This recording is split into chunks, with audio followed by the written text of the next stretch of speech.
और सीधे प्रधानमंत्री के पास हम पहुंचते हैं, ओडिशा की तरफ रुख करते हैं। तीसरी बार मैं आपके बीच आया हूं।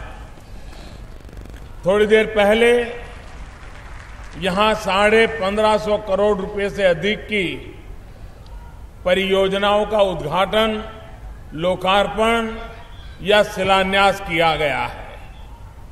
ये परियोजनाएं शिक्षा से जुड़ी हैं, कनेक्टिविटी से जुड़ी हैं, संस्कृति और पर्यटन से जुड़ी हुई है।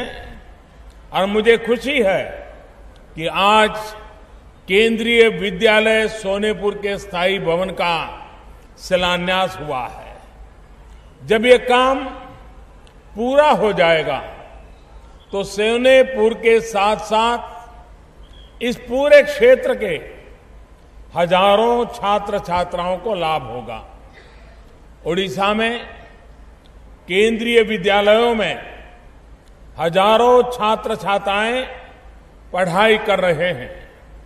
यहां केंद्रीय विद्यालय की मांग को देखते हुए केंद्र सरकार ने अनेक कदम उठाए हैं।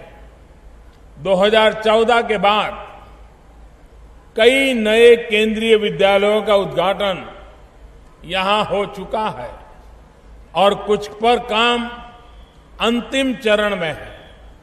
साथियों, शिक्षा मानव संसाधन का विकास करती है।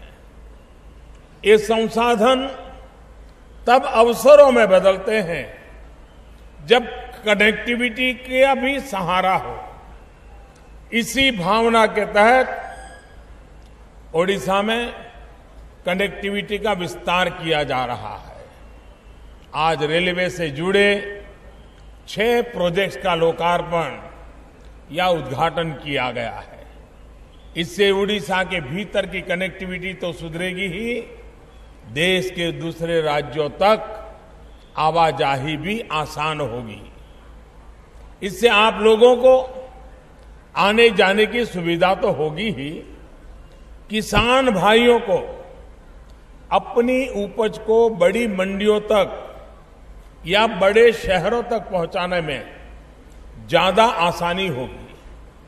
आने जाने और माल ढुलाई के लिए सुविधा तैयार होने से यहां उद्योगों के लिए भी एक बेहतर माहौल बनेगा। जब उद्योग यहां आने लगेंगे तो युवाओं के लिए रोजगार के अनेक साधन विकसित होंगे। साथियों, थोड़ी देर पहले बलांगीर से बिछुपल्ली के बीच जो नई रेल लाइन बनी है, इसका उद्घाटन हुआ है। इसके साथ साथ इस पर नई ट्रेन को भी हरी झंडी दिखाई गई है। इसके लिए मैं आप सभी को बहुत बहुत बधाई देता हूं।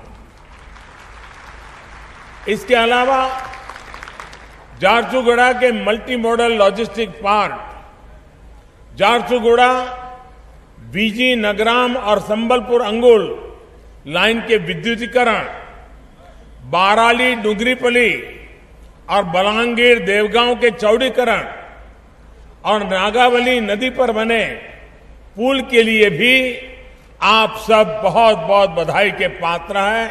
आपको शुभकामनाएं देता हूं। साथियों, कनेक्टिविटी जब अच्छी होती है तो करीब करीब हर सेक्टर पर इसका सकारात्मक असर होता है। विशेष तौर पर टूरिज्म के लिए तो सबसे ज्यादा संभावनाएं बढ़ती हैं। ओडिशा तो वैसे ही हर प्रकार के टूरिस्टों के लिए आकर्षण का केंद्र रहा है। यहां जंगल भी है और समंदर का किनारा भी। प्रकृति ने यहां कोई कमी नहीं छोड़ी। वहीं इतिहास और आस्था के तो एक प्रकार से केंद्र में रहा है। साथियों, इसी भावना के तहत बीते 4 वर्षों से केंद्र सरकार धरोहरों और आस्था के स्थलों को विकसित करने में जुटी हुई है।